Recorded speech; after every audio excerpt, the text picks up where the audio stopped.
आज आपण बनवणार आहोत नाचणीचा डोसा, ज्याला रागी डोसा असंही म्हटलं जातं। हे एक अत्यंत पौष्टिक कडधान्य आहे। यात भरपूर प्रमाणात कॅल्शियम असतं आणि हाडाच्या मजबूतीसाठी खूप उपयुक्त आहे। ही रेसिपी खास हेल्दी खाणाऱ्या लोकांसाठी उत्तम पर्याय आहे। चला तर सुरुवात करूया। इथे आपण घेऊ 1 वाटी उडीद डाळ, 3 वाट्या नाचणी, मुठभर चना डाळ आणि अर्धा चमचा मेथी दाणे। याला स्वच्छ धुवून 4 ते 5 तास भिजत घालायला ठेवू।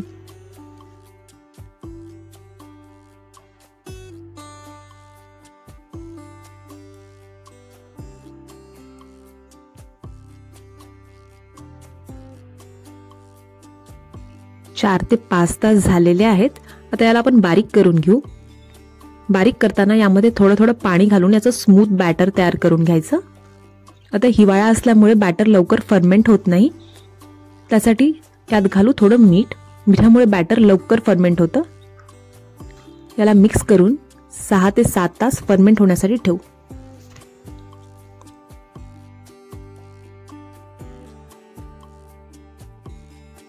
बॅटर फर्मेंट झालेलं आहे।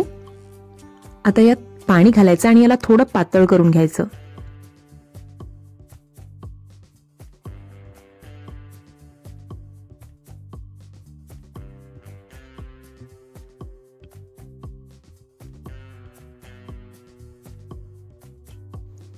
आता आपण याचे डोसे बनवून घेऊ।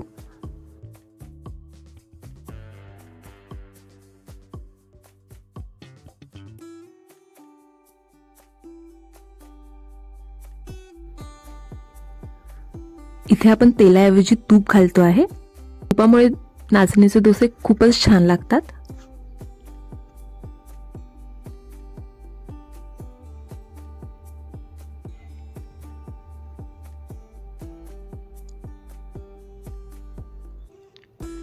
आणि आपला क्रिस्पी डोसा तयार आहे।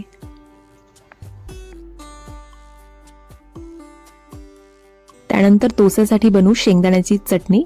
त्यासाठी मी इथे घेतले आहेत शेंगदाणे। शेंगदाण्याला भाजून त्याची साल काढून घेतलेली आहे।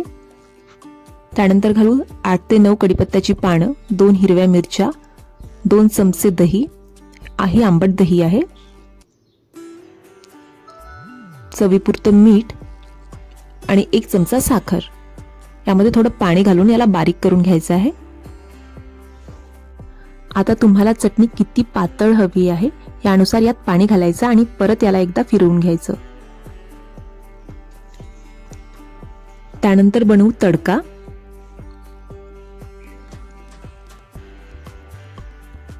तडक्यासाठी आपण घेऊ तेल। तेल गरम झालं की यात घालायची मोहरी।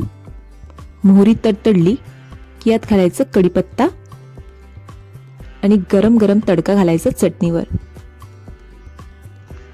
ही चटणी तयार झालेली आहे। ही रेसिपी नक्की ट्राय करा आणि चॅनलला सबस्क्राइब करायला विसरू नका।